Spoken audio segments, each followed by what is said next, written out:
एक महिला भक्त वृंदावन से बिहारी जी लेकर अपने घर आई और तभी बाहर से गोलू घर के अंदर आया और माँ से पूछता है कि माँ, यह कौन है? तो मैया ने बोला, ये भगवान हैं और ये ही हमारे मालिक हैं। अब तो घर में जब भी कोई नई चीज बनती तो सबसे पहले बिहारी जी को भोग लगता। पहले यह सब चीजें गोलू को सबसे पहले मिलती थीं। इससे गोलू बहुत चिढ़ने लगा और मन ही मन ठाकुर जी को कोसने लगा।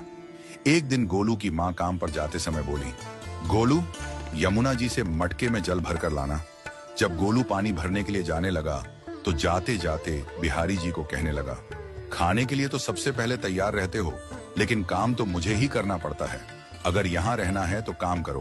कहकर गोलू यमुना जी से जल भरने के लिए चल पड़ा। गोलू जब यमुना जी में जल भरने लगा तो उसने देखा कि यमुना जी के अंदर बिहारी जी विराजमान हैं और कह रहे हैं, ला गोलू, घड़ा हम भर देते हैं। गोलू उनको देखकर हैरान हो गया और बोला, नहीं नहीं, मैं अपने आप भर लूंगा। लेकिन ठाकुर जी ने उसके हाथ से घड़ा ले लिया और भरकर घर ले आए। गोलू घर आकर डर रहा था कि अगर माँ को पता लगा कि मैंने ठाकुर जी से काम करवाया है तो आज मेरी पक्की पिटाई होगी। माँ ने घर आकर बिहारी जी को गीले कपड़ों में देखा तो एकदम से हैरान हो गई और कहने लगी कि गोलू, ये जरूर तेरी शरारत है, जरूर तूने ही इन पर जल डाला है। गोलू ने अपनी माँ को समझाने का बहुत प्रयास किया, लेकिन माँ ने उसको डांट कर चुप करा दिया और ठाकुर जी के भीगे हुए वस्त्रों को बदलने लगी। अगले दिन जब माँ ने गोलू को अनाज पिसवाने का काम दिया तो बिहारी जी फिर अनाज का कनस्तर ले आए और माँ को ठाकुर जी के वस्त्रों के ऊपर सूखा आटा पड़ा मिला। तो माँ ने फिर गोलू को डांटा कि तुझे पता नहीं कि ये हमारे भगवान हैं और तू भगवान के साथ शरारत करता है। आज तूने फिर इनके ऊपर आटा फेंका है। तो गोलू शपथ लेकर कहने लगा, नहीं माँ, मैंने कोई शरारत नहीं करी है।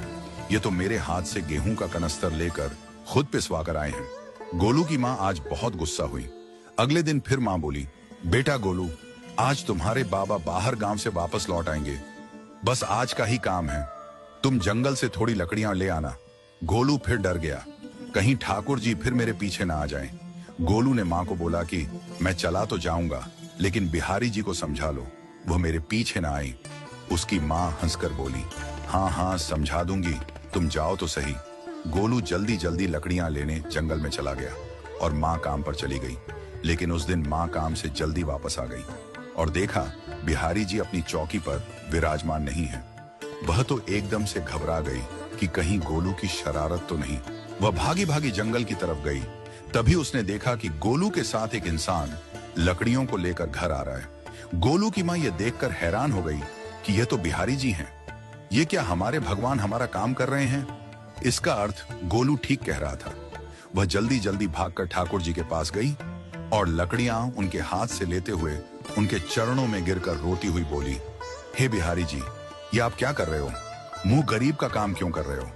ठाकुर जी मुस्कुराते हुए बोले, हमें तो तेरे बेटे पर बहुत प्यार आता है। सब लोग हमें भगवान समझते हैं, लेकिन एक तेरा बेटा ही था जो हमको अपना मानता था।